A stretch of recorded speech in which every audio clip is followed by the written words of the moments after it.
now so that we can perhaps finish early. This meeting is being recorded. So may I ask the secretary to establish a quorum? Absolutely. Okay, and I'll start with myself. Dr. McIntyre, present. Dr. Turetsky, Here. Dr. Garcia, Present. Dr. Wong, Present. Ms. Brandvine, Present. Dr. Kawaguchi, Here. and Mr. Moridomi. Here. Quorum has been established. Thank you, Deborah. The next item, so we will be, if you can go back, Madam Moderator, we'll be taking items out of order today because we want to maintain a quorum. So as you can see on the screen, we'll go item 2. I should write this down. 2, 3, 5, 11, then closed session. And then 8, 4, 10, 9, 7, and 12. Okay, so we'll do that unless there's any objection by the board members. All right, let's move on to item 2, public comment for items not on the agenda.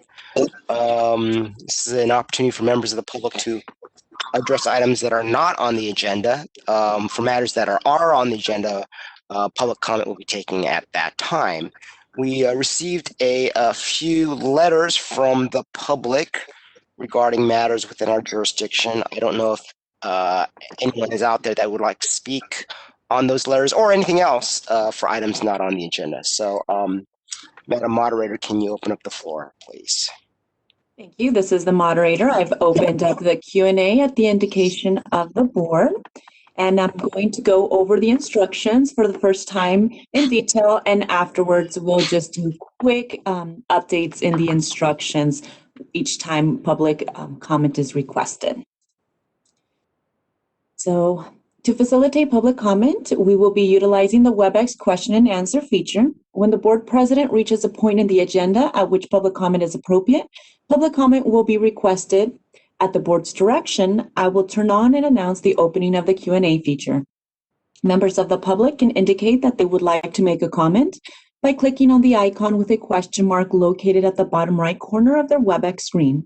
These instructions are on the screen and will be shared each time for your reference. In the Ask field, typically in the lower right of the WebEx screen, members of the public who wish to make a public comment will type, "I would like to make a public comment," and send it to all panelists. Any other communications will not be responded to. Members of the public, it is not necessary to identify yourselves in order to make a public comment.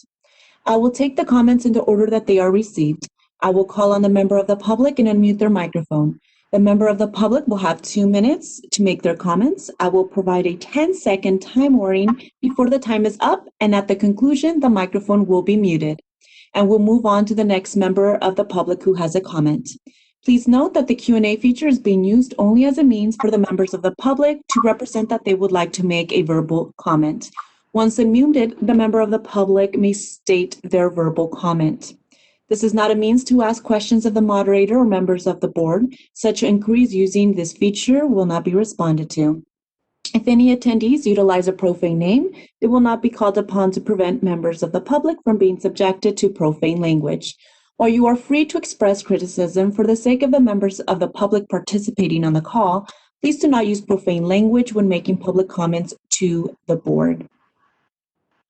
And I would like to ask board members and staff who are not speaking to please mute their microphones. If I hear background noise during the meeting, I will, as a result of unmuted microphones, I will provide a brief reminder or simply mute microphones as to not interrupt the meeting.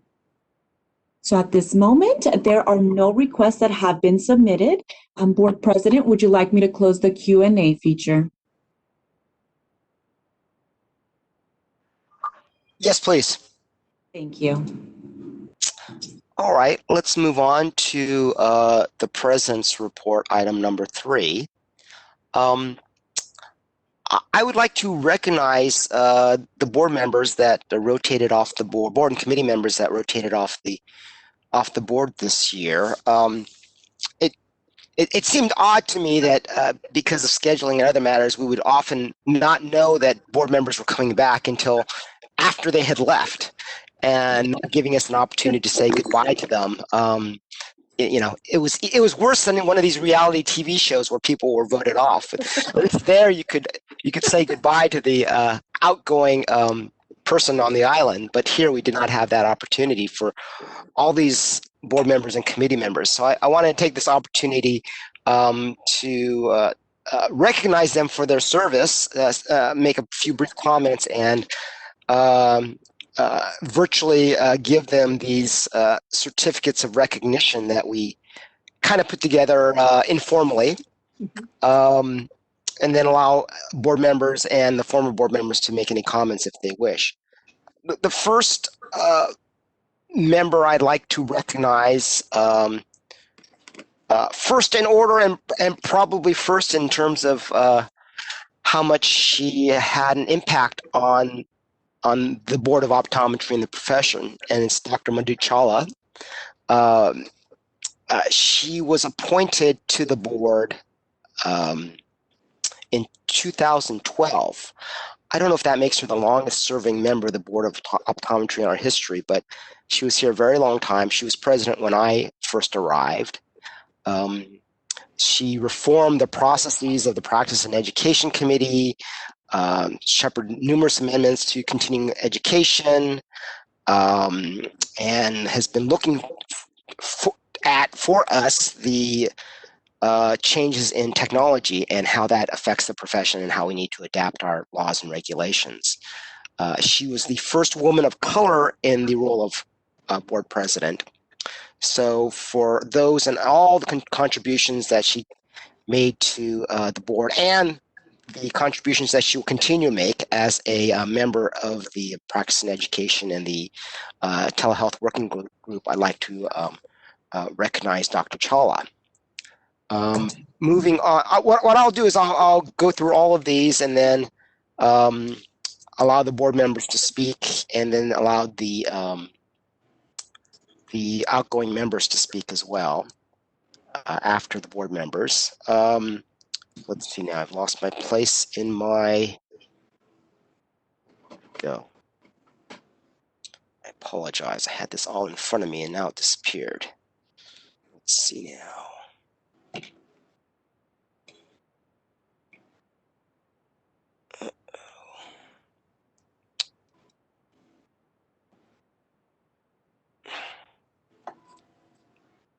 Apologies, the materials, my board materials just disappeared. Let me, here we go. Okay. Next, I'd like to recognize Ruby Garcia, and she served on our board since 2016 and appointed Jerry Brown. She was the founding member of our Dispensing Optician Committee and tirelessly championed professional education and oversaw the board's passage of the first ever disciplinary guidelines for opticians and optician professionals providing care in California. Ruby has been amazing. She was more than just a founding member. I think I would consider her a pioneer in terms of opticians and the way she's helped mold the regulation and licensing of opticians. I'm very sorry to see her leave because there's a lot of work that's left to be done. I hope she'll continue to contribute as a member of the public to our new optician regulations and the challenges that we face with the opticians going forward. The next person that I'd like to recognize is Rachel Michelin. She served as secretary of the board for a number of years. She was appointed by Jerry Brown in 2014. She tirelessly championed the board's efforts to expand comprehensive eye exams for California children. And I relied upon Rachel all the time as to the running of board's business, what made sense in terms of our legislative work. I will miss her very, very dearly because she was a wise counsel in terms of things that went on in Sacramento and in the legislature. Let's see now. Next is Maria Salazar Sperber. Lost it again. Sorry, I keep clicking the wrong button, so I'm losing my notes.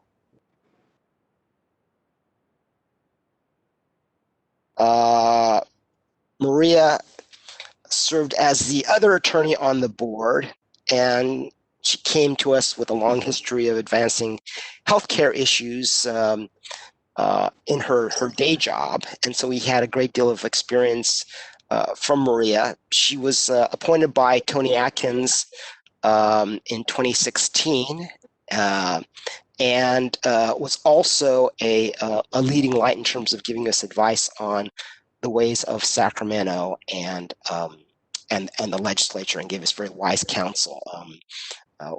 Losing Maria and Rachel is a huge blow to us in terms of our legislative strategies and agenda, but I hope they'll be replaced by someone is equally qualified. Maria was also chair of the Public Outreach Committee. So thank you very much, Maria. And then, I'm sorry, I keep clicking the wrong button here, so I keep losing my notes. I think last but not least, we have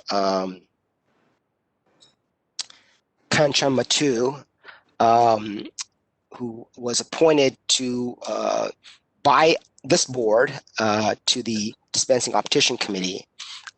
Also a founding member of that committee, helping to do historic work, creating the new regulations under our board, regulating the practice of opticianry.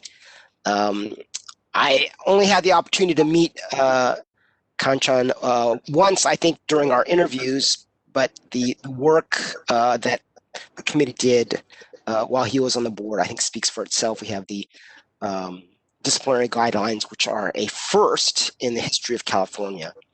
So thank you very much for your work, and we hope you will stay involved, given your newly found expertise on opticians, and continue to contribute in the future to this board. All right, with that, do I have any comments by members of the board? Let's see now. Let me go to that screen so I can recognize folks. I do not have a gallery view, so why don't board members just chime in as they wish. Well, I'm just going to say that I'm going to miss everyone. You guys are sorely missed right now, and I wish you guys could still be with us. Any other comments by the board before we let our honorees make public comment? Yep, this is Dr. Kawaguchi. So, Ruby, you're on the call with us today, and I just wanted to recognize you're such a visionary. You're such a forward thinker for our industry as a whole. I know you're going to continue to have an impact on our industry as a whole, and I know that our paths will cross in the future. So thanks for the work that you did. Sure.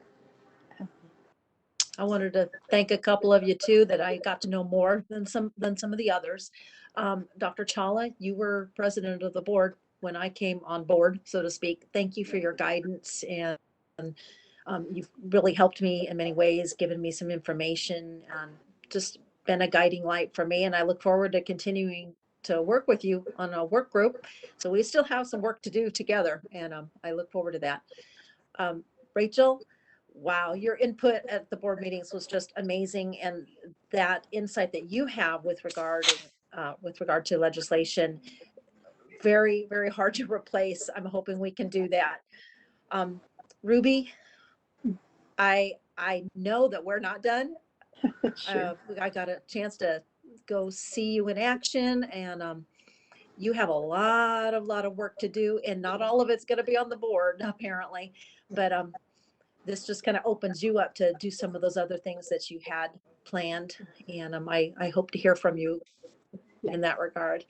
All the rest of you, I didn't know you as well, but thank you for serving with us. It's been an honor. Thanks.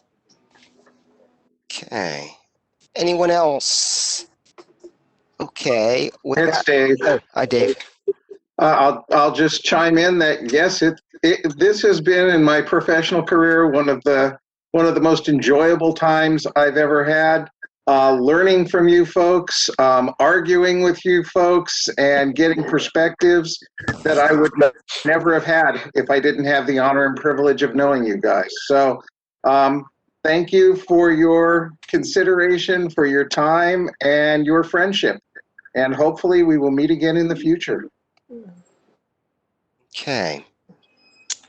Anyone else before I turn it over to the President Mordomi, yes. oh, Are go you ahead. see the gallery? I wanted to thank everyone for the groundbreaking work, from up-leveling the education program to our posture on the legislative floor to our regulatory work that we were able to accomplish. The board over the last several years has made significant progress in the profession, and it's because of the contributions of everyone mentioned by our current president. Thank you. Okay. All righty. Why don't we move on to public comment? This is the moderator. I'm opening up the Q&A at the request of the board. Members of the public, if you would like to make a comment, you can click on the Q&A icon and type "I would like to make a comment" and send it to all panelists. So, moderator, I think that includes our honorees as well. They can make public comment at this time. Oh, Is that yes. right? Yes, Right. sure. Okay. So, you guys want to say anything? Yes, I do. This is Ruby. I learned so much from all of you. And if it weren't for that opportunity to be right side by you, the optician programs, the call opening up, and there's quite a few, you don't know yet, they're going to come. It wouldn't have been possible without all your input. I mean, you're all truly very gifted. It was an honor, absolutely honor to be on this board. And yes, there's a lot of work, and I'd like to come back to give you the finished product. We just need a little bit of time, okay? But we'll be back, and you're going to be very, very proud. And yes, Dr. Kawaguchi, thank you for that recognition. Dr. Kawaguchi already hired some students, and some of those students are going to be optometrists. So we're excited, really, really excited for your leadership. And thank you, and thank you for the plaque. I did receive it yesterday. Thank you. Moderator, anyone else? Oh, yes, Mr. Mardomi, this is Maria Sperber. I just wanted to thank you all so much for your passionate involvement in the board. I will echo Ruby, your comments. I've really enjoyed working with all of you, and wish you all the best.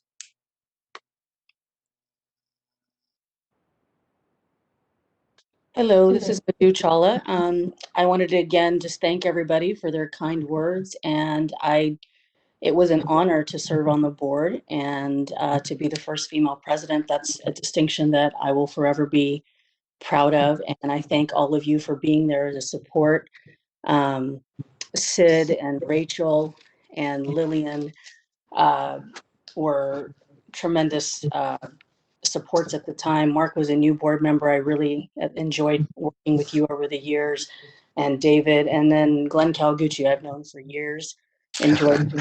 I have. So enjoyed being there on the board with you as well. And the person I've been the longest on the board actually is Dr. Wong. She and I were classmates in optometry school, so really enjoyed connecting in this new way with them. It was a privilege to serve on the board with all of you and to do the work for the patients. And thank you for the opportunity. We'll miss being there with you.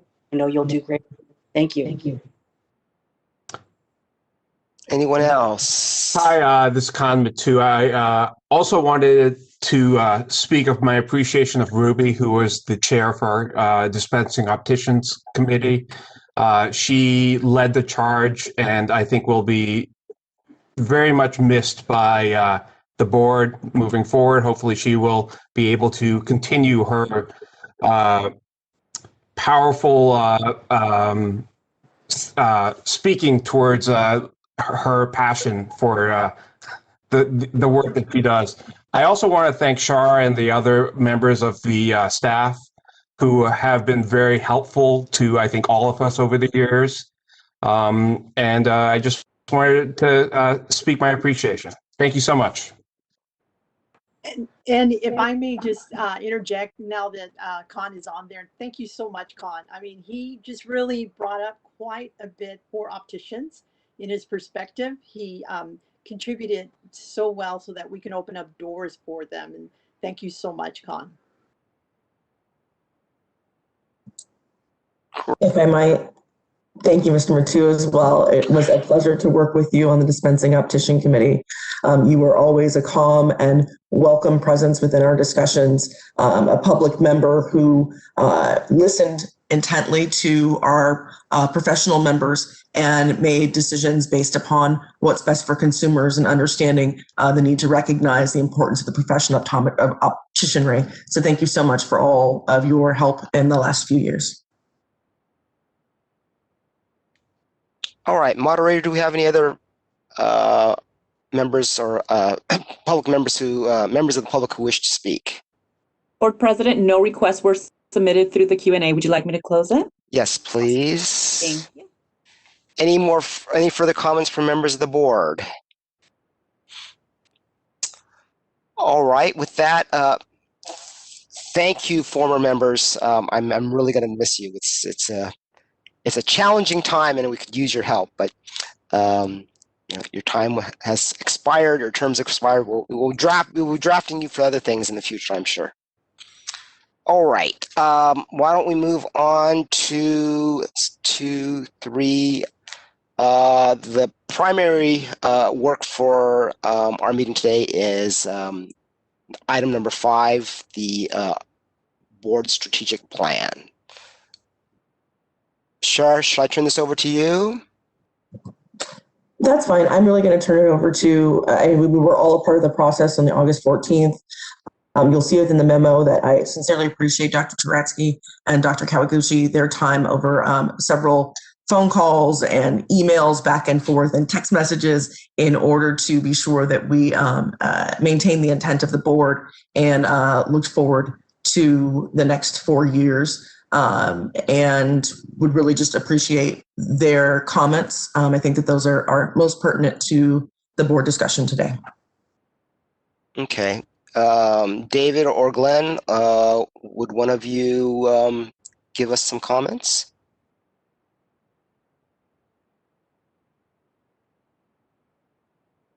You or me, Glenn? You can go ahead.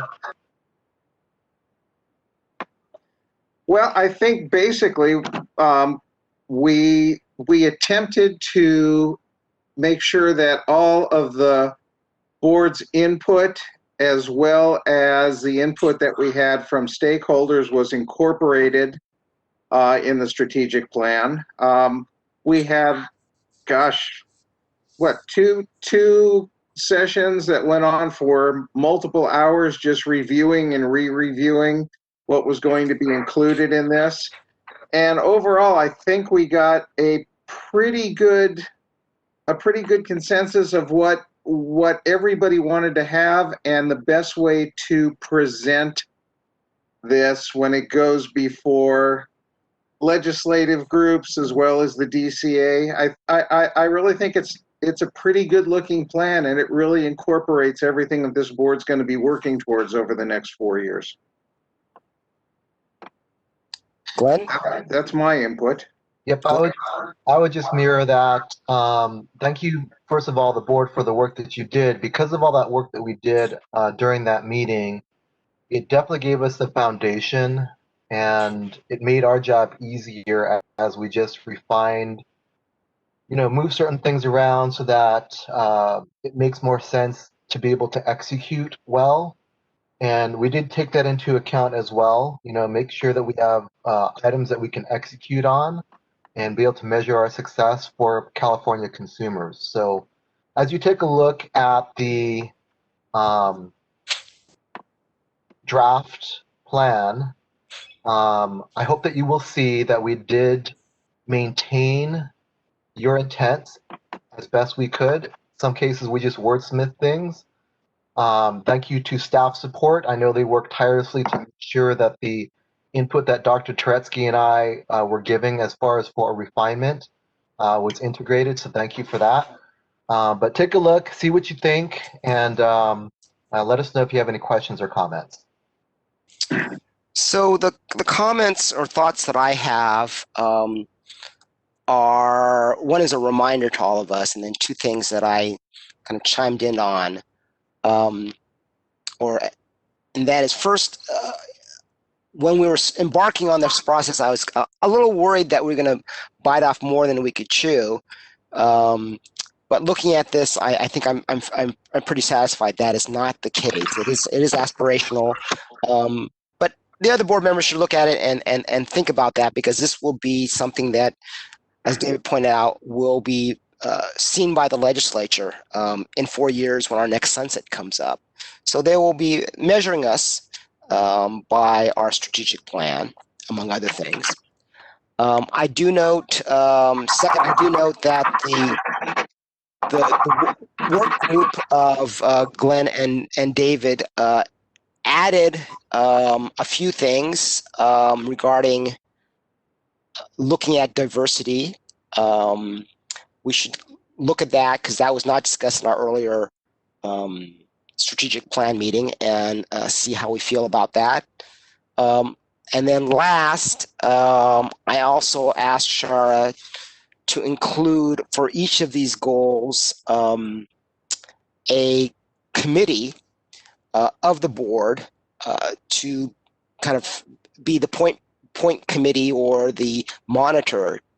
It's easy to come up with goals and tasks and say, well, the board's going to do it, without pinning any responsibility on any one person or any one group. And without pinning responsibility or the task often gets not done or left to staff, which is, I think, unfair. These are the board's strategic plan. We are the leaders of the board and where it goes in the next 4 years. So I have suggested various committees at the end of each of the objectives that will take the lead. If board members would look at that and make sure that conforms to what you see as which committee should be responsible, I'd appreciate that. And those members, those of you who are on the respective committees, please be aware that we'll be looking to you to provide leadership in those areas. So those are my comments. Anyone else? I am not on gallery view here. Let me see any hands raised. Any other members have any comments, questions, suggested edits? I have a couple of edits. Go for it. Okay. President's message.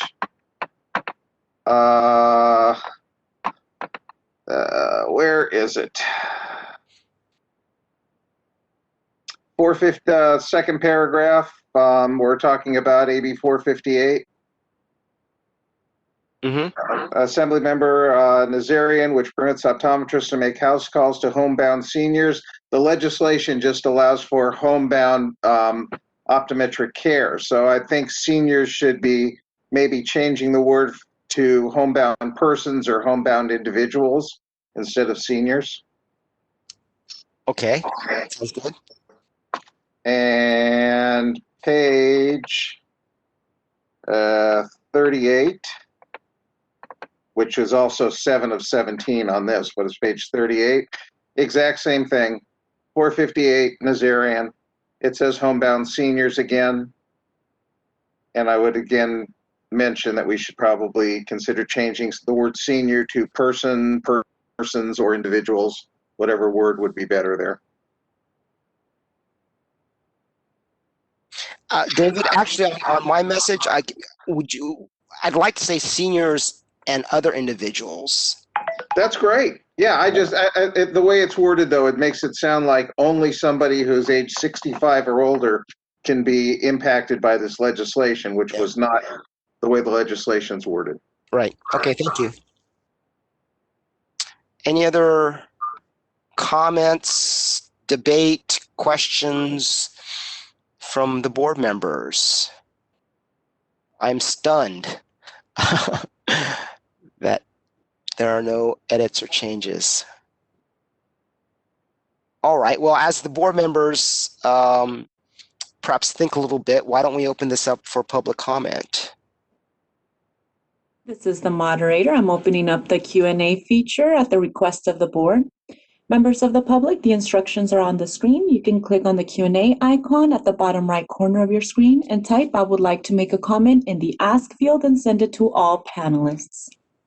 I'll pause for a moment to allow members of the public time to access the feature.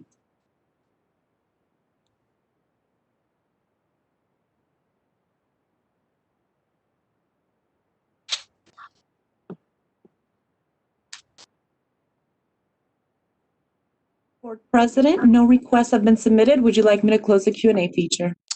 Yes, please close the feature. Thank you. Hey, Mark, it's Glenn. Yes, go ahead. So if we could just have the board members take a look at page 41. That's the ad, suggested ad that we had.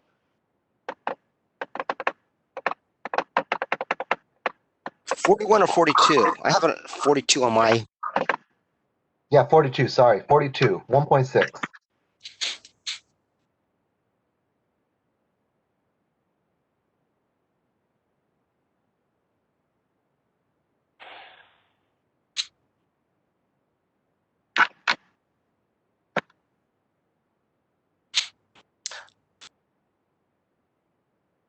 So, Glenn, I have a question. It says here that we will. Does this commit us to make changes to the education plan? I guess where I'm coming from, this is still a topic that I think we need to explore a little bit more before we enact anything or set a course. So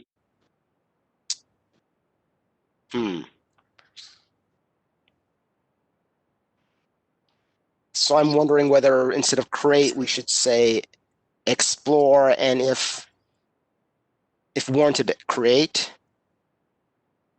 Yeah, I think that our intent was taking some of your comments in a president's report, but we're looking at access to care, ensuring that all consumers of California have access to quality of care from practitioners that are able to serve everyone. I don't know if I said that right. But that's the intent. And so that word change that you suggested, I think, could fit. Because we aren't sure what it's going to look like, I think we do need to do some evaluation before we come up with the specifics. So maybe create was a little bit of a suggestive word. Okay. Any other comment by board members? Yes, this is Sid Bramvine. So could you give a little bit more content around the intent around the last sentence, go beyond outreach? What does it mean for budget change proposals and content development of what? Could you clarify that? So we don't know. That's why we try to include aspects of our responsibilities as a board to ensure that as we, to Mark's point, evaluate areas of opportunity, we aren't sure if it will or not include regulatory changes, potential budget change needs to ensure staffing can support work that we'd like to do, or content development, whether it be to our online or social media resources, we don't know. So that kind of Mark's earlier comment, I think, is that we don't know, but we felt that it's an area that we'd like to explore, to Mark's wordsmithing suggestion. And we didn't want to limit ourselves on potential actions. Okay, the reason and thank you, that helps me. The reason I'm asking, because it's under licensing and registration, if we go just with the sentence of go beyond outreach to consider regulation, now we're going into budget change proposals and content development that ties directly to licensing and registration. Are you looking then, it's already under licensing and we might want to strike that and stay with explore, or because this isn't under outreach, this is under licensing and registration. So what types of budget change proposals and content development and regulation that are specific to licensing and registration might be that might go better in another section. And then Mark? you've got a typo. If Shara team, this goal will be led and monitored versus this goal will be lead and monitored. Thanks. Thank you. And we will certainly undergo a final proofreading through DCA Communications. Thank you, though, for catching that distinctive stick. Mark, if I have a comment. Go ahead. Oh, okay. So, and I know this has been brought up in public comments on this, that we are a consumer protection board, and dealing with issues like this are probably outside of our mandate, and I would disagree with that. Part of consumer protection is making sure that as providers we can relate to the patients that we are serving, and cultural diversity, cultural competency, whatever. It's mandated in various state and federal programs. One of the things where this may work under legislation is if the board looked at in the future having a certain number of continuing education units devoted to cultural competency. Maybe, we've got it for TPA, we've got it for glaucoma, and maybe we do something where there's 2 units that are required every couple of years for cultural competency and diversity. It sounds like a very California type thing, but California is a leader in these things, and it's maybe something that we should look at. And in that case, it potentially could fall under the legislation part of this. Dave, I was going to say that we suggest that there's cultural competency for CE that might need to come under miscellaneous so that we would accept it. But I don't know if there's any current CE talks. So I think mandating it or specifying that specifically might make it difficult for a lot of ODs. But if that were a topic that we would accept under the miscellaneous category, that might be better. The reason I bring it up in that fashion, if you are a Medi-Cal provider in Los Angeles County and you accept VSP, so VSP Medi-Cal, you are required on an annual basis to take a VSP cultural competency and diversity study session. They provide it online, and it's a number of PowerPoint presentations that just go through various issues. It's simple, it's easy, but in some cases it's quite eye-opening. It deals with various cultures, diversity, dealing with seniors, dealing with disabled, dealing with a lot of different things that are not normally dealt with in a regular day-to-day optometric practice. And again, we're just trying to be forward thinking on this. And that's how this came up. And again, it was led by Mark's president's message. So really, if it doesn't work, we can blame Mark for this.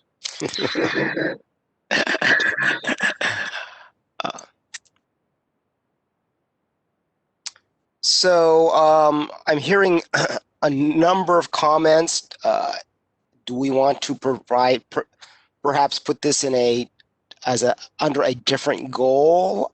Is that the sentiment? Do we want this under legislation and regulation rather than licensing?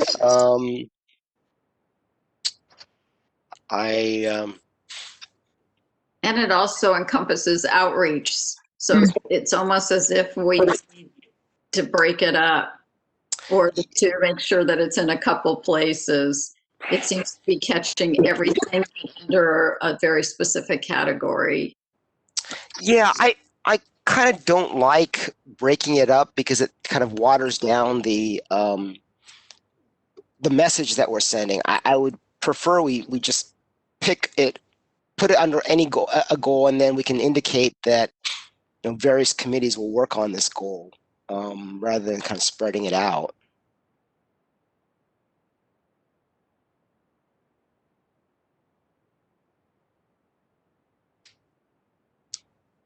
Any other comments? Any suggestions as to what goal we put this under? First of all, do we want to keep it in licensing registration, or we want to move it? Or break it apart? Maybe consider putting it under legislation and regulation, or even under outreach. I think it applies more so there.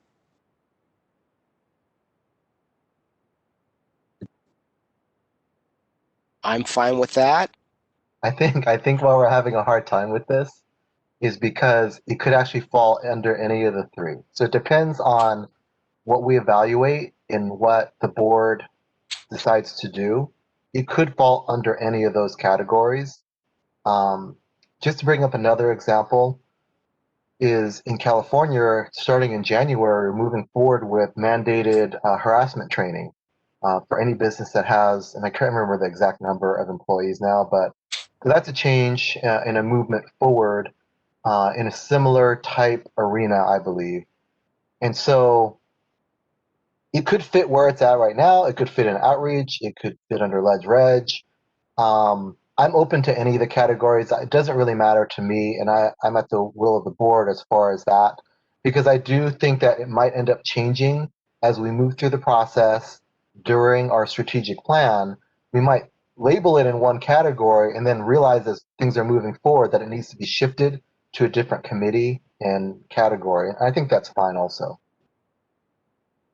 So I have a suggestion, although I'm not wedded to it. It could go under outreach since we are still at the exploratory stage. And certainly before we take any more formalized action, we'd want more input from the public. Hey, Mark, this is Jeff Garcia. I agree with Glenn. I think it would fit well in outreach as a good placeholder. And as we move forward, it may shift, but it seems to fit nicely there. I think it'll be perceived well in outreach. Okay. All right. I have a quick comment. Oh, Mark. Sure, go ahead. The wording says to create better consumer outcomes. For me, that's really hard to wrap my head around. I'm like, okay, what does that mean? And somebody mentioned we're talking about greater access to care, correct? Is that what we're talking about exactly? Access to care for marginalized populations? Is that the consumer outcome that we're going for here? That is possibly one of the outcomes, yes. Not all of it, but that is possibly one of the outcomes. Okay, I find it such a vague statement that I haven't really been giving any input because I'm like, I don't even know what it means in order to even put it in a category. So I'm just trying to maybe add an additional word or two in there. consider outcomes such as greater access to care. I don't know if we wanted to expand it a little bit. For me, it's just too vague. I'm having trouble with that. Anybody else?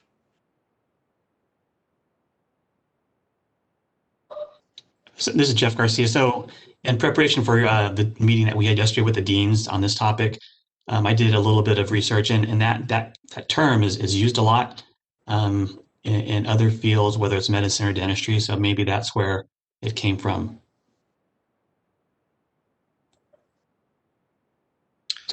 Would we want to consider adding those extra words in there just to help people like me who needs to have something to grab onto and understand that statement? So Deborah makes a good point. I'm trying to come up with wordsmithing here. Explore access to care and patient needs for marginalized populations through implementation of multi-step action plan, educating, blah, blah, blah, going on. Do we want to, or we can create, or we can stimulate? We want to use a different word. Perhaps that's not enough of a word because you want to actually create something from what we don't have now, or do we want to stimulate something that may be already there that we need to give a push to?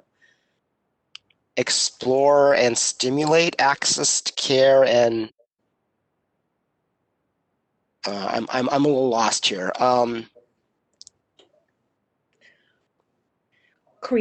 You can stimulate or create better consumer outcomes such as greater access to care for marginalized populations. So you're not stuck with it just being access to care, but that encompasses it. I'm okay with that. We can leave it at create, unless someone likes the other word better, but create better consumer outcomes such as greater access to care for marginalized populations, etc.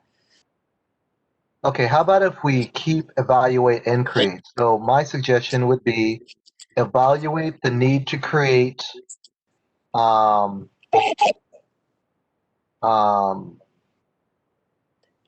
blah, blah, what Mark said. Deborah, to your point, I think we need to talk about both access as well as patient needs. I think it's more than just access. Mm-hmm. So Mark, you had worded it, I think, well, but to Deborah's point, I think that we do want to show them that we intend to take action. So by combining evaluate and create, so by saying evaluate the need to create, that gives us the flexibility to actually say that we're going to maybe do something. But if we actually do our research and we find that it's not under the purview of the board, we also have the ability to choose not to create or take action. Does that make sense to everybody? Sure. Sure. So I'd use you use the word explore, but Glenn, I think you suggested evaluate. Either one works for me. So evaluate and create better consumer outcomes such as access to care and patient needs and addressing patient needs for marginalized populations, and then the rest of your language. Did somebody get that? Does that make sense to you, Glenn? Mark, Yeah, can you say that again? Sure. Explore and create better consumer outcomes such as access to care and addressing patient needs, comma, for marginalized populations, et cetera, et cetera. And then to Sid's suggestion, would we like to eliminate the last sentence?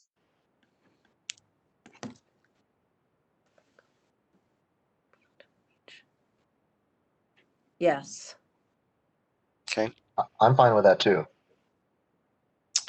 And then we would move this 1.6 to outreach. I'd be good with that. Okay.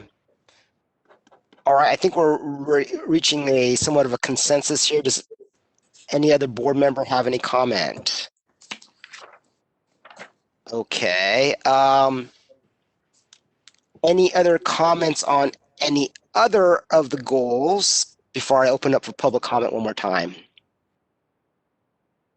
Yes. So before we move on, so under goal 4 enforcement, there were some changes that we worked with staff as well as ran it by legal. So if all the board members could take a look at page 45.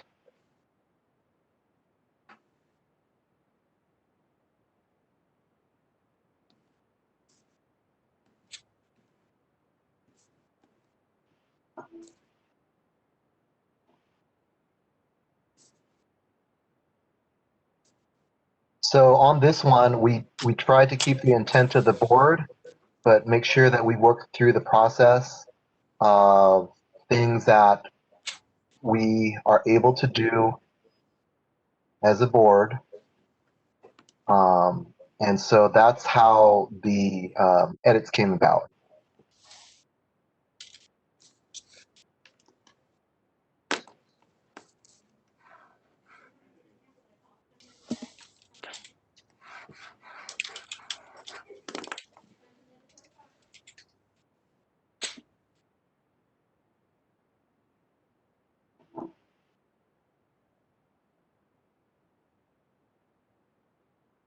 So, Glenn, as I understand it, the purposes of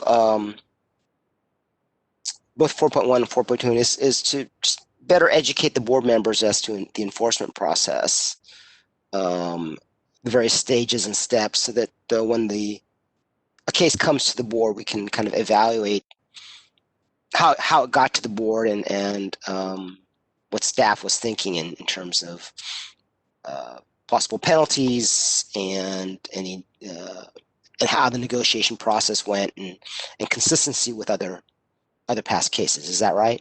That's correct. Okay. Do board members have any questions or comments about goal number 4? Okay, great. Glenn, anything else you'd like to highlight for us? No, that's it. Okay. Madam Moderator, would you open the queue up for public comment again? President Mordomi, we might want to take a motion and a second so that the public comment is pointed directly toward the action of the board. That's an excellent idea. Before I ask for that, I noticed that the title of the report says 20XX. Is there a reason for that? Oh, actually, I'm sorry. It's been updated 2025. I'm looking at an old version. All right. I would appreciate a motion to adopt the strategic plan as amended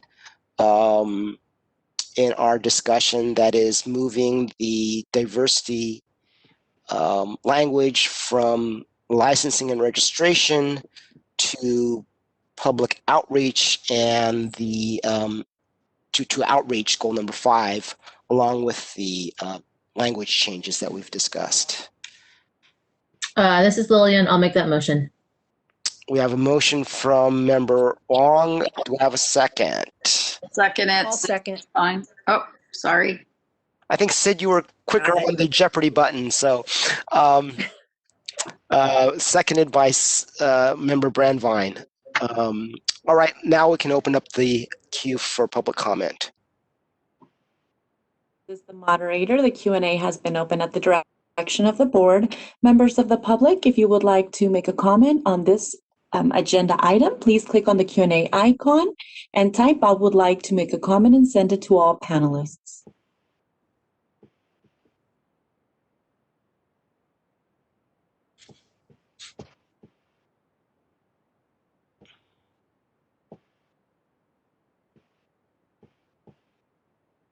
Board President, no requests have been submitted. Would you like me to close the Q&A feature? Yes, please. Thank you. All right, so we have a motion second. Why don't we go ahead and take a vote? Deborah, I guess, do you want to call the roll? Yep. Thank you. Okay, and for myself, Dr. McIntyre, aye.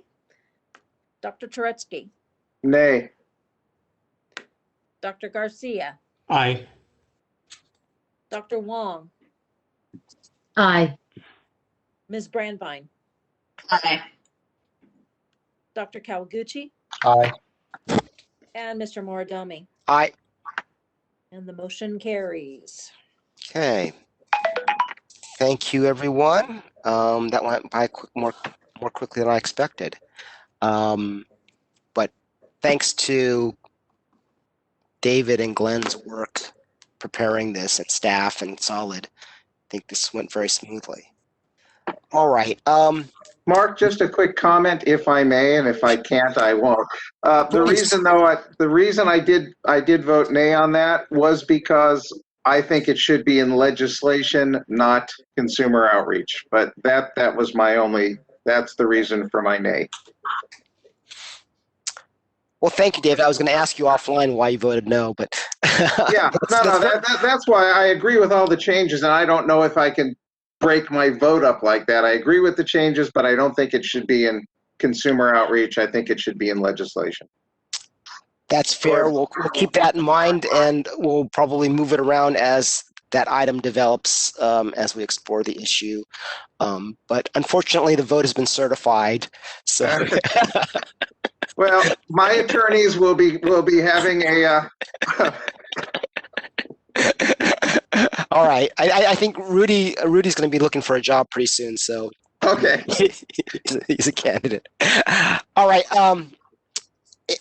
Enough sarcasm here. All right, let's move to item, I think our next item in our new order is item 11, closed session. Am I correct, Ms. Murphy? That is correct, Mr. President. All right, so we will close the open session and move into closed session. I believe, board members, we need to log in through a different road here. All right, see you in closed session. And this is the moderator. I apologize to interrupt. I just wanted to confirm, are we leaving the open session open with just this current slide and then opening the closed session for board members and staff? And then you all should be returning at a later time, correct? That's correct. We will be returning to open session after the closed session. After the closed session. To try and give a time certain, President Moridomi, just perhaps. I know that there are several items in closed session, and of course, we can never determine exactly how long discussion will go. But in order to allow folks to maybe have a lunch period and have a sort of idea as to when to come back, perhaps 1 p.m. or 12:30. What is the will of the board? Do you want to power through, or do you want to take a lunch break? Well, I'm actually suggesting concurrently, so that as the public leaves us now, they're able to take a lunch back and have a bit of a time certain when they should come back and check if we have reopened. I see.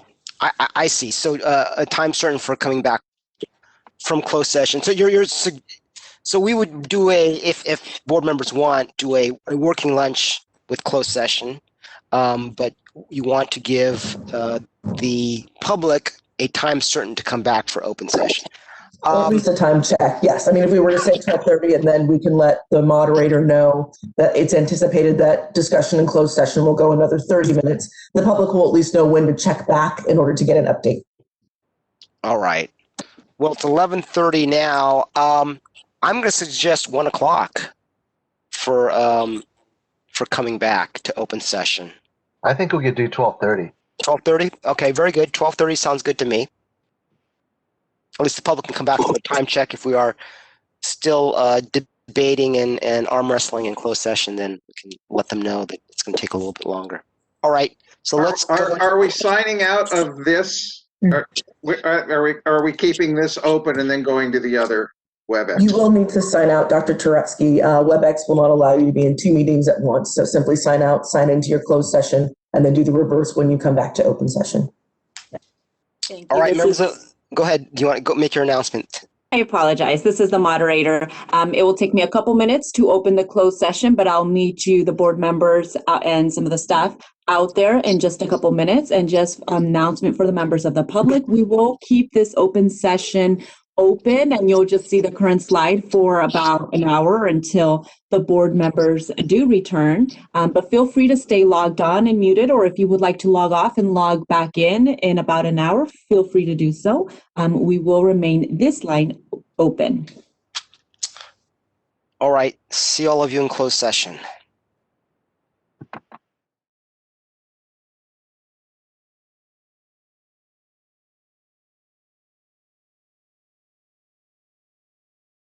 Start back up with the agenda. I believe we're moving on to item 8, which is the minutes.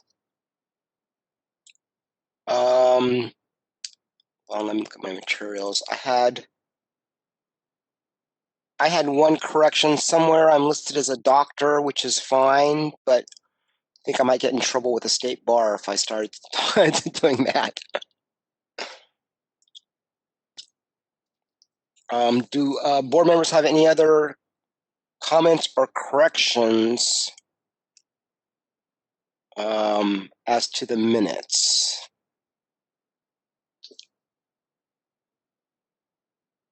Nothing? This meeting is being recorded. Moderator, are you still good to go? Yeah? This is the moderator. Yes, sorry, I pressed on the recording button. Okay. Let's see now. I don't hear any other comments by members of the board. I would then entertain a motion to approve all three minutes. Anyone? This is Lillian. I will make that motion. I don't think we're approving all of the minutes at this point. I think we're only addressing the ones from August 13th and 14th. If Mark is there, not Mark Mordomi, Mark Johnson, can you confirm that? Correct. We're only addressing the August 13th and 14th minutes. The 18th, September 18th and October 23rd minutes were not ready in time for the meeting, so we'd like to take those up at the next board meeting if that's possible. Thank you. I didn't note that. All right. So just I'm assuming that Lillian's motion is just to approve the August 13th and 14th minutes. Do we have a second? Deborah? I'll second it. Okay, moved and seconding for the board comment. I guess we have to take a roll since we're in open session. Okay. I'll start. Roll for Dr. McIntyre, aye. Dr. Turetsky? Aye. Dr. Garcia? Aye. Dr. Wong? Aye. Ms. Brandbein? Aye. Dr. Kawaguchi? Aye. And Mr. Mordomi? Mr. Mordomi? Mark? Muted. Aye. Thank you. Thank you. All right. Let's move up to item 4, the Department of Consumer Affairs update. Are we ready for that? We are, Mr. President. If Madam Moderator could move Carrie Holmes to panelist. This is the moderator. I've just promoted Carrie Holmes. Thank you.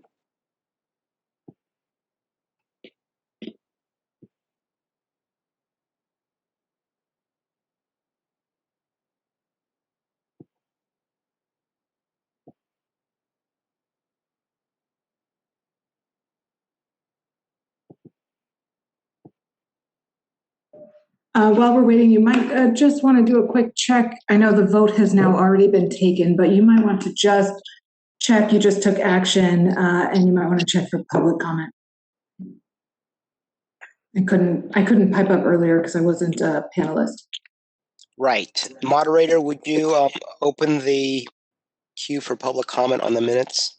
Yes, this is the moderator. I've opened up the Q&A. At the direction of the board, members of the public, if you would like to make a comment on the meeting minutes, please click on the Q&A icon, type "I would like to make a comment," and send it to all panelists.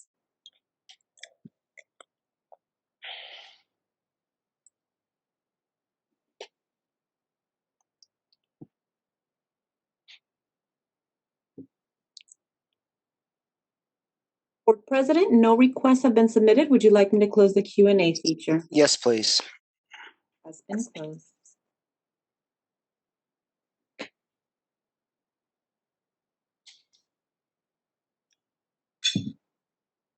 Is Carrie there yet?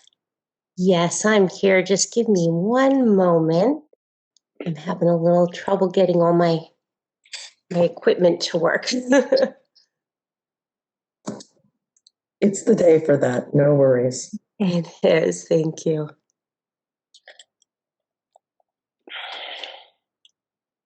Okay. Okay, can you see me and hear me all right? Can you hear me? Yes. Yes. Okay, great. Thank you. Good afternoon, Board President Moridomi and board members, as well as Shara. I'm Carrie Holmes, Deputy Director, Board and Bureau Relations at the Department of Consumer Affairs. Thank you for inviting me to provide a department update to the Board of Optometry. Our work continues, even though COVID-19 has changed the way we do business now and in the future. After a temporary closure in March due to state and local stay-at-home orders to prevent the spread of COVID-19, DCA offices remain open with preventative measures to safeguard the health and safety of our employees and visitors. DCA continues to partner with the Governor's Office and Business Consumer Services and Housing Agency on statewide efforts related to awareness and enforcement of public health measures. The economic impacts of the COVID-19 pandemic and unprecedented wildfire activities are expected to last for several years. The state needs to take immediate action to reduce costs and maximize efficiencies to support all Californians. In April, DCA and all boards and bureaus worked to limit expenditures and hiring to those only necessary to support core functions and emergency response activities. Additionally, this week, DCA learned the department will be required to take a 5% permanent budget reduction no later than 21-22.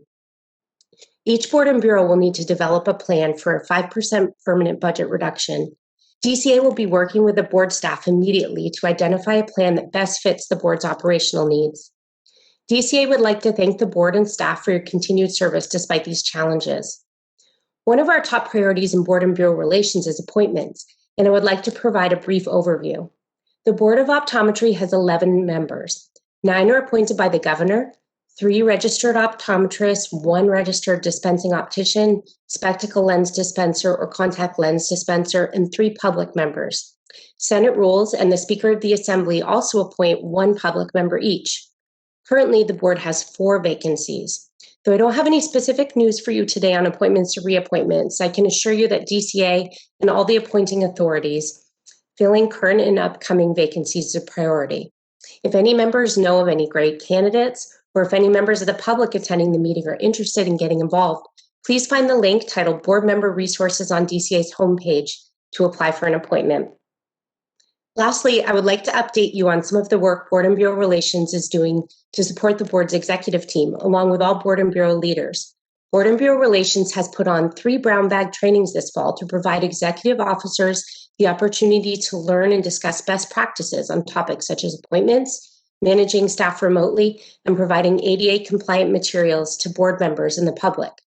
In partnership with DCA's Solid Training Unit, board member orientation trainings have been held quarterly as remote sessions, and a new training for board presidents is in the planning stages. I look forward to the day we can meet in person. In the meantime, if you have any questions or need anything from DCA, please don't hesitate to reach out.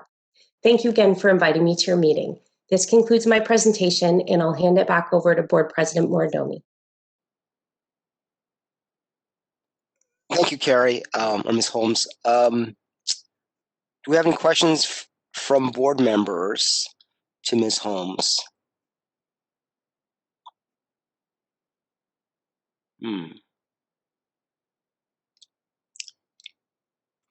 I don't see any. I don't have a question yet, but I'm just allowing your comment about the 5% cut to sink in, and I suppose Shar will tell us what that means for board operations. My fear is that it will force us to cut back on our enforcement efforts, because enforcement is probably the more expensive of our activities, the Attorney General costs, the ALJ costs, and the investigative costs. So it will have an impact on consumer protection. Yes, I can speak a little more to that. DCA certainly is sympathetic, and for Char's purposes, we did all just receive word of this week. So DCA will be working closely with the board to make a plan, but I don't believe anything has occurred yet. So I don't think she would have any more details. This is brand new news, and I wanted to make sure that I was here to give it to you if you hadn't heard already.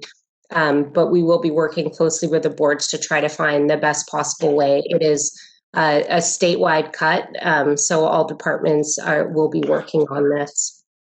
Okay. Do you expect optometry staff to be pulled away again for COVID-related emergency measures in the foreseeable future? Contact tracing Yes. type activities? Yeah, things like that, yeah. We don't have any official updates about contact tracing at this point from public health. I haven't heard that they will be requesting any new staff to be relocated for that.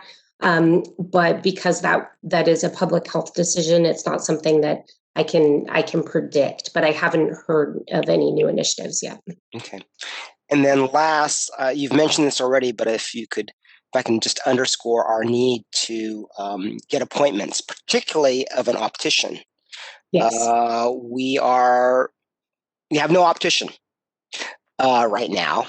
And I understand we may be losing an optician on the DOC committee as well. So we're losing that perspective in our work, and it's very important. Yes, I certainly take that, and I'm aware of it, but I will continue to bring that forward and hope that we can give you some real progress on that soon. I'll bet you that Ruby Garcia would be willing to serve again, were you to ask her, or the governor's office be open to that. But that is their call. I'll take note of that. All right. I don't see any. Mark, Yes, go I ahead. have a question. Sure. Hi, Carrie. This is Dave Turetsky. Since the board is self-funded by its licensees, and if we're going to be experiencing a 5% cut, does that mean that 5% is going into the general fund? That's a good question, because this is such new news. I don't have a lot of details on it, but we will definitely continue to keep you updated. Okay, and if it, as in past years, if the board's money goes to the general fund, would that be considered a loan as it was in the past, and would it be recouped when finances stabilize? Any idea?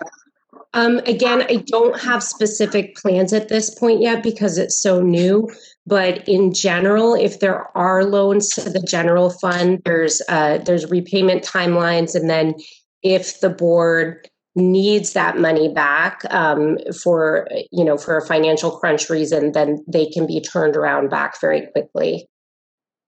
Okay. All right, thank you. No problem. I see no other board members asking questions. Shall we go to part 2 of the report? So the budget report today will be as submitted within the materials. We are very, very thankful that Marie Reyes, our budget analyst, is working furiously on our sunset review numbers. A good deal of her work will be reviewed in the meeting next month. So the report is as submitted. If there are particular questions, though, of course, staff can bring those back to the budget unit. Board members, do we have any questions we want to convey to Ms. Reyes? Okay. All right. Why don't we open up the queue for public comment on this item? This is the moderator. I've opened up the Q&A feature for at the request of the board. For members of the public that would like to participate, please click on the question mark icon at the bottom right corner and type "I would like to make a comment" in the ask field and send it to all panelists. The instructions are on the screen for your reference.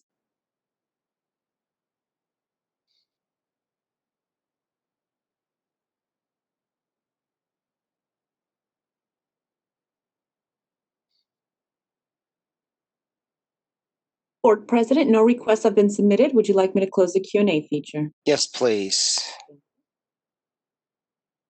All right, let's move on to the next item. I believe on my list it's item 10. Is that correct? Future agenda items? Guess so, yes. Board members, Yes. are there agenda items we need to propose for future agendas? Mark, this is Glenn. Yes. So for our next board meeting, I'd like to make a recommendation that we seek clarity in understanding where optometrists, SLDs, and CLDs will end up falling in the receipt of COVID-19 vaccines. I think that we could be a conduit of information to our licensees and the opticians in that regard. And then I think it's going to be folded into probably the report. I think Shara kind of already mentioned, but as we get more clarity on the 5% cut, I think we're going to always want to hear about that and how we're handling that each meeting. So just those two things. That sounds like a good idea to me. Without objection, we can ask that those be added to future agendas. Any other suggestions by members of the board? Okay. Let's move on to then item 9. I believe staff has proposed some future future board meetings. Board members, please give us input as to whether certain dates work or need to be worked around, etc. Mr. President, as Yes. we did last year, it is not necessary to approve this calendar as presented. We would love feedback from the board today, but simply presenting you the dates so that you might plan for 2021. Not approving the calendar gives us the flexibility to adjust to scheduling issues rather than having to come back to the full board for a vote of that calendar. But we do welcome today very much any thoughts from board members as they look at their calendars and have thought about what their constraints might be for the 2021 meeting schedule. Any comments right now from board members? Of course, as things come up, you can contact the staff directly. All right. Let's then move on to item 7, the executive officer's report. I do have some questions about enforcement, so we can take that up when we get to that. Shar, are there any highlights you want to mention in your report?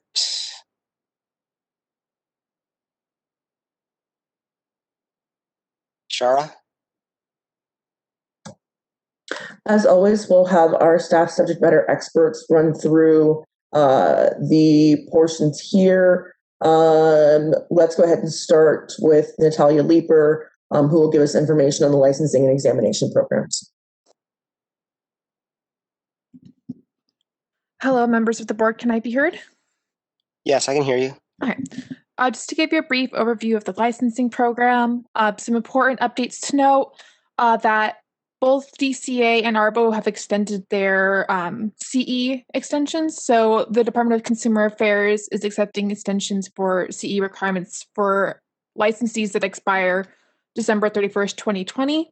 And ARBO, as many of you may know, has extended offering live online courses through June 30th of 2021. We're still having PSI locations for the California Laws and Regulations exam at limited capacity. However, we understand that most 2021 graduates have already applied to take their exam or plan to do so soon. Our current processing times for optometry applications is 6 to 8 weeks, and we continue to want to keep it there. And then our optician processing times for applications is 4 to 6 weeks. However, we anticipate that time may lengthen due to the loss of another staff member. So that's something we project to see in the future. Much like the California Laws and Regulations exam, the ABO testing centers are offered at limited capacity, but they are offered continuously instead of every 3 months. And surprising to note, staff has not noticed a decrease in the application volume. It is still the same number of applicants we have received in previous years. So that was something that was interesting that we noticed. And that concludes the licensing portion. Were there any questions? I don't know if this question's for you or for Ms. Murphy. What is our expectation on getting a draft regulation presented to the board on giving the board power to adjust during an emergency situation so that graduates don't have to take the Part 3 in particular immediately upon graduation in order to practice under an emergency situation? As you'll recall, we have a few different avenues for that action or for change within that area. We continue to work with our stakeholders in our 3 schools and colleges of optometry, as well as the Professional Association for Optometry, in developing a case for emergency regulations. We do also continue to have conversations with the Senate B&P and Assembly B&P consultants regarding potential for sunset review legislation that will give us more flexibility within the statute. And then we, of course, are also working with the DCA Office of Professional Examination Services regarding potential verification outside of the use of the Part 3 examination. Those conversations continue. There are still, strategy sessions continuing within OPES. We have not come to language that would be used, as we are still working on what the redress would be if we are looking at the opportunity for a verification outside of Part 3 exams of something else deemed appropriate by the board. And then, of course, we know that the legislative session begins December 7th, but then they come back for real business in January. And so discussing that language as to what will give us more flexibility within the statutes is an ongoing conversation. We'll move more quickly once 2021 begins. Okay. Thank you for that reminder of where we are. I mean, one of the, you're covering the landscape as to our options. I think one option that pops into my mind now that I hope we're exploring is whether or not we can say that perhaps someone can begin practicing without taking that exam with the promise or expectation that they take it within, I don't know, a certain time period after they start practicing. But I'll leave that to you to figure out as to our various options. Hey, President Mark, I have a question. Go ahead. Kind of going back a little bit on that the optometry laws and regulations course. I understand now. I learned today that it's every 6 months.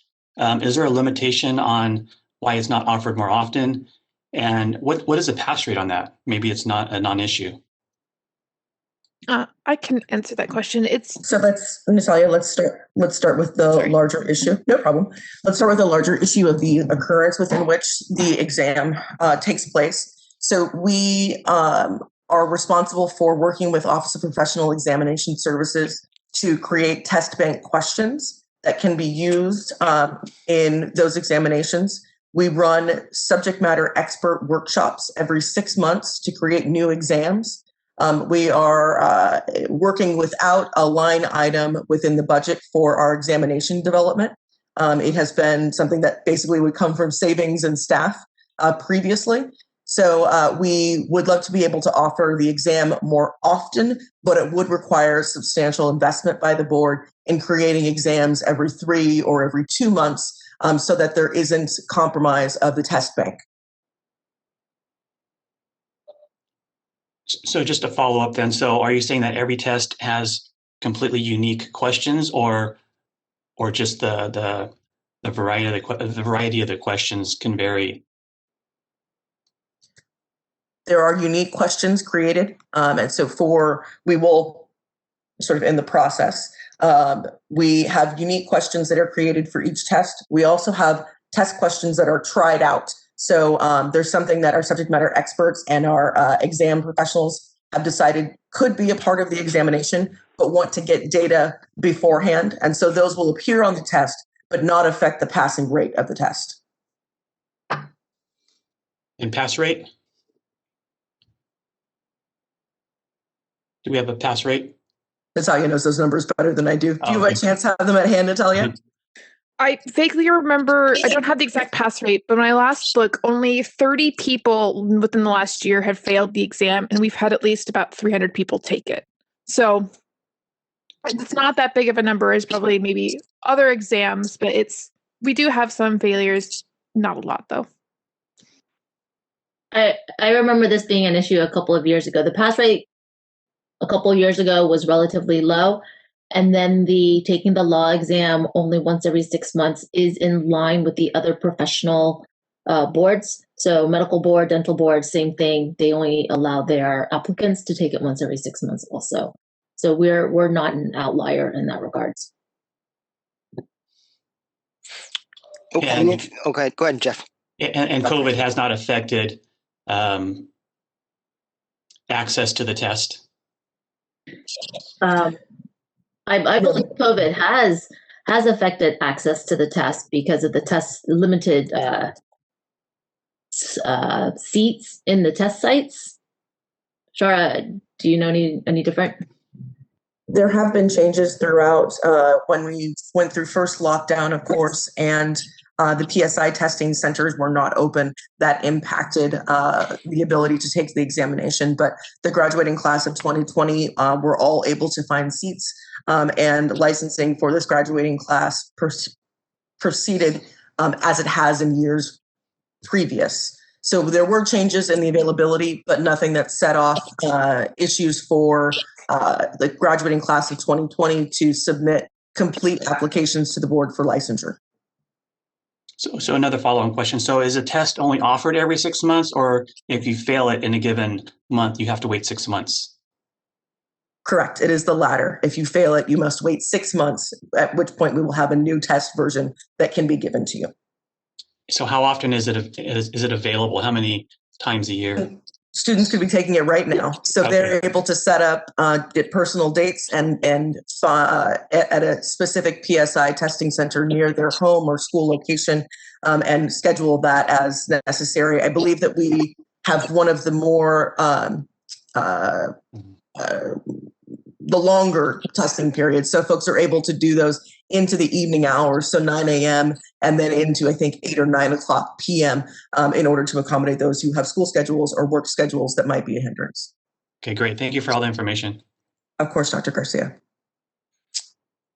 Any other questions from members of the board? Yeah. David and then Glenn. Okay. Oh, okay. Natalia, have there been any continuing education audits for licensees since the COVID lockdowns began? From my knowledge, enforcement has not been doing audits, but that's something definitely to ask our enforcement personnel who are here today. Okay. Who's that going to be, Shara? So our continuing education audits are performed by members of the administration and the license and the enforcement staff. We have not had audits of those who have renewed since the pandemic. There we go. We are finding that, of course, when we clarified our regulations earlier this year, many licensees became aware that online courses, as long as interactive, would count for continuing education live credits. So we're not seeing very many of our licensees using the extension or the DCA waiver, as we call it, but it's essentially an extension giving you 6 more months to complete your CE. We're not finding that that is what a route that many of our licensees have taken. Most of them are moving to online courses, renewing at the appropriate time, and certifying that they have completed enough online courses for the requirement. The whole purpose of my question, I was really interested to see if there was any confusion with online live versus just regular online courses. If there were any licensees that were running into issues with that and were confused and not doing these CEs that they needed to do to get relicensed. Nothing that you're aware of at this point. We're not yet seeing that as an issue. No, we have had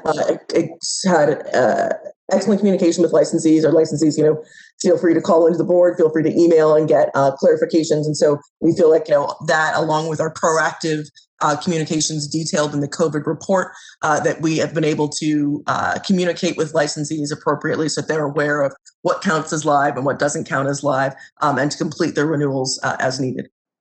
Great, thank you. Glenn, go ahead.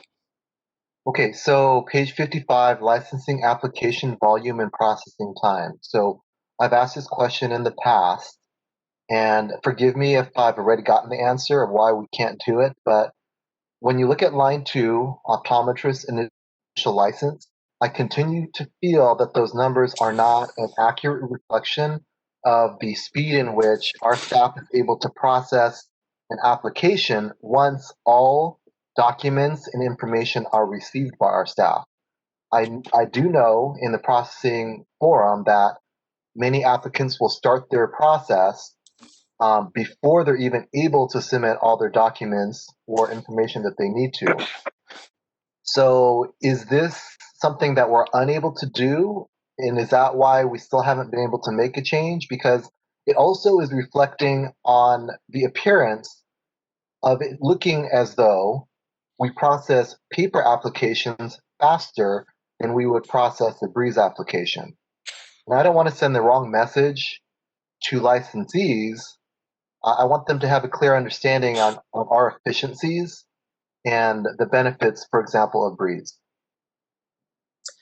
So we do continue to look for a way in which Breeze can help us to delineate those times. I'm sure you remember talk of milestones. We, of course, have had a great change in our licensing staff. And so that project has been picked back up. We, of course, know that you're exactly correct, that folks will open up their applications and take their examination, the California laws and regulations examination. And then at that point, their application will sit open until, of course, they are eligible. They are eligible to complete the remainder of their application requirements. So it's true, this number does not actually signify the amount of time within which our staff works to process those applications. There are some lag times in there when applicants themselves are not providing information and therefore the application is sitting. We are working to try to better delineate that, but it is a limitation within Breeze that it's not the initial milestone feature that we'd hope to use does not work in the way we'd hoped it to. So we continue to work with Breeze. Natalia coming in this year to work on optometry licensing has had to pick up, understanding the process, processing all those new graduates. And now we're looking at the ways in which we can use the system to better follow the process that staff takes and to better indicate our timelines specifically to staff work. So this suggestion that I have we made a formal request related to Breeze improvements? Because I know with the Breeze system that it's a relatively new system still, and they should still have in place our ability as a board to make requests on changes that we're seeking. And this kind of a change can affect all the other boards as well. So have we actually made that formal request? We have made that formal request initially as the use of milestones. That gave us back reports that we were able to analyze data and determine if that really corresponded with the workload and the work hours that staff were seeing. That did not work. So we're now doing some process efficiencies with new staff working within the optometry licensing. So we are working with OIS with Breeze in order to make those changes. We do with each and every single release of a new version of Breeze. There is a new version of Breeze released every 2 months or so, and we are parts of those releases, but oftentimes we have other fixes to the system that take priority. For instance, we're looking to reduce the workload of our renewal staff person in optometry. There is a kill sort of question within the renewal application that if you do not indicate that you haven't been convicted of any new crimes and then don't also give a description, say none or not applicable, then your application will be stopped. You won't be able to continue. And so that amounts for a large number of call volumes and also the delays that we see in numbers, right? Because of course, our renewal application is an online process. But if that application is stopped in the middle and we're forced to go and work hand in hand with that individual. So there have been many affixes that impact the ability for licensees to finish their applications and the ability for staff to process applications that have had priority over the second round, right now that we realize that milestones are exactly right, the second round of figuring out how to better delineate that time. So we have certainly done an official request with Breeze OIS. We continue to work hand in hand with them in order to figure out a way to better delineate the time period which our staff takes to process applications. I think that the decisions that we're making related to improvements to Breeze need to also take into account not just serving our needs for the boards and the staff, but also for applicants of all licenses across the DCA. And one of the probably most common questions of somebody applying for a license is always, how long is this going to take? And currently we have no truly measured answer. We're giving estimates. We do give an exact answer. Applicants have to be aware that they need to do their part within the application process. So we give them timelines of 6 to 8 weeks when we're outside of graduation season from the submittal of all of their materials. Your timeline is within 6 to 8 weeks. In the graduation season, our busy period, and we've got that 300 or so applications coming at us from the submittal of all application documents, is 10 to 12 weeks. So we do give specific times, but we are in that way making sure that applicants know that they need to follow up and provide the materials that are necessary for a complete evaluation of an application. Okay, but those are estimates. And so again, what I'm seeking for us to be able to understand is what actual processing times are, because in my estimation, you might find that those 6 to 8 week estimates are actually overestimates. And if we have data to support it, we're able to give them a better estimate of time. Because again, for these people seeking licenses, it's a big deal to them because it will help them understand when they could begin to receive income. And many of them are carrying huge debt. And so, again, it's not necessarily the big benefit to us. I think it will reflect how well we do our job, but also there's a bigger benefit, I think, to licensees that are seeking a license to understand the timelines of the process. Okay, do we have any other comments on the licensing portion of the executive director's report? All right, let's move on to the enforcement program. Shara, unless you have anything to add to your written report, I do have 1 or 2 questions on enforcement policy. Should I just ask you the questions? Or do you have something you want to highlight in your enforcement report? Or does Cherie have anything she wants to highlight in the enforcement report? Right. I'll also make sure that Terry Villarreal, our enforcement lead, it did not want to hit a particular point, but all Terry and Matt, who also works in our enforcement, one of our senior enforcement analysts, are available on the line if there are particular questions the board would like to ask, as opposed to moving through the report page by page. So please go on ahead and ask your questions. So, what is our enforcement practice when we have an investigation and we find that someone is practicing, let's say, as an optometrist without a license? What are our enforcement options there? In fact, our senior enforcement analyst, Matt McKinney, has recently worked on one of these cases. Matt, can you give us a very streamlined, of course, not specific to that case, explanation of how you went about investigating that? No, I'm actually not so concerned about the investigation, but what are the possible sanctions available against that person? A person like that.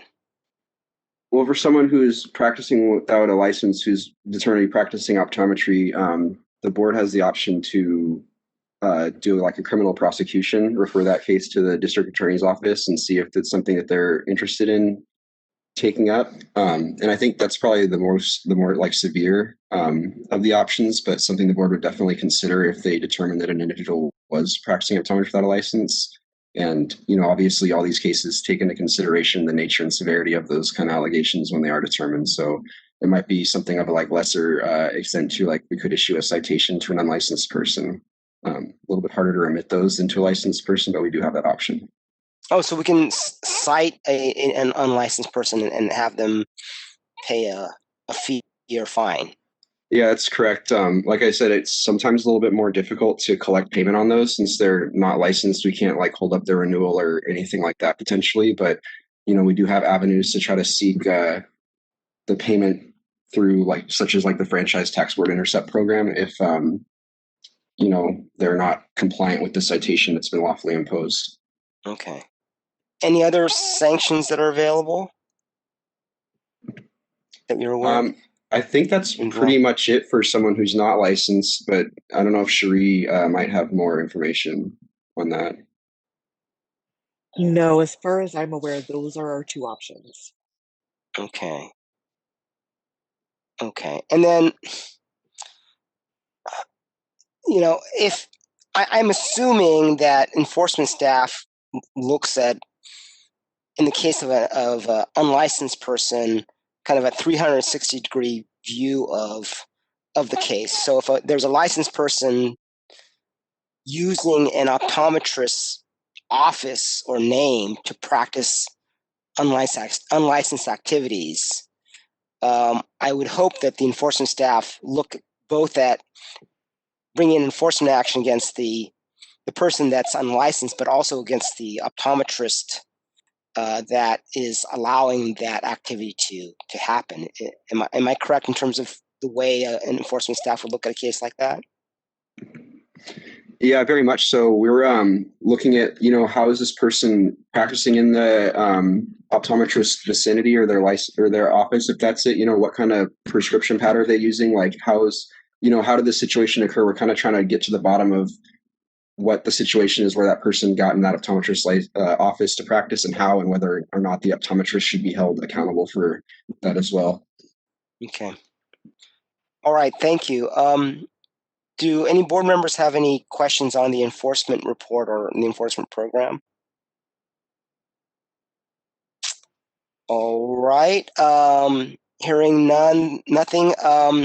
Shar, do you or your staff have any particular highlights from the enforcement program that you'd like to make beyond your report?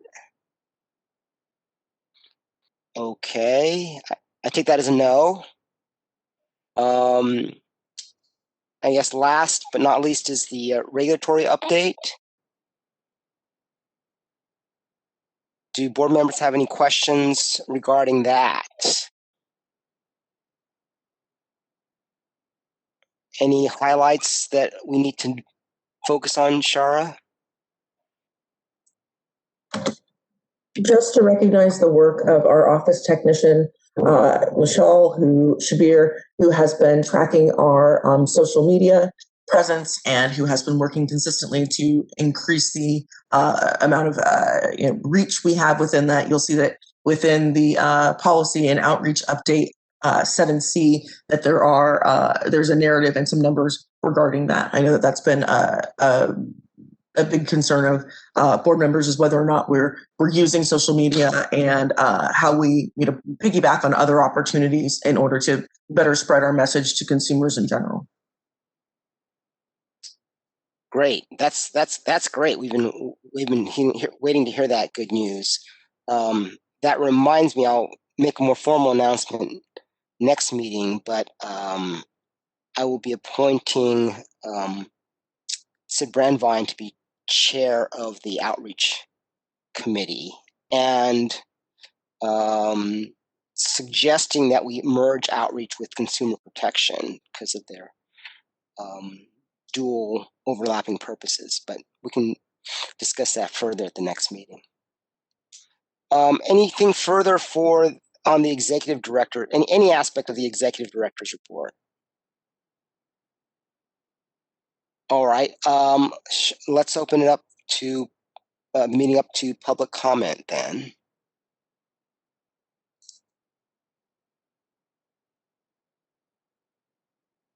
Moderator?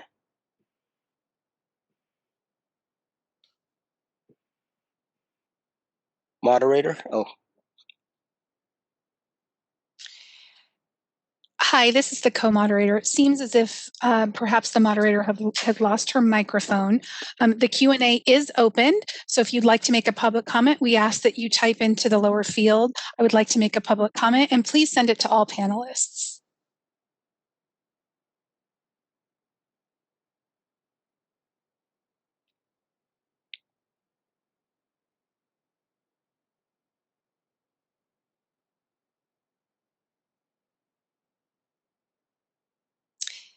There doesn't appear to be any public comments coming in. Would you like us to close the Q&A? Yes, please.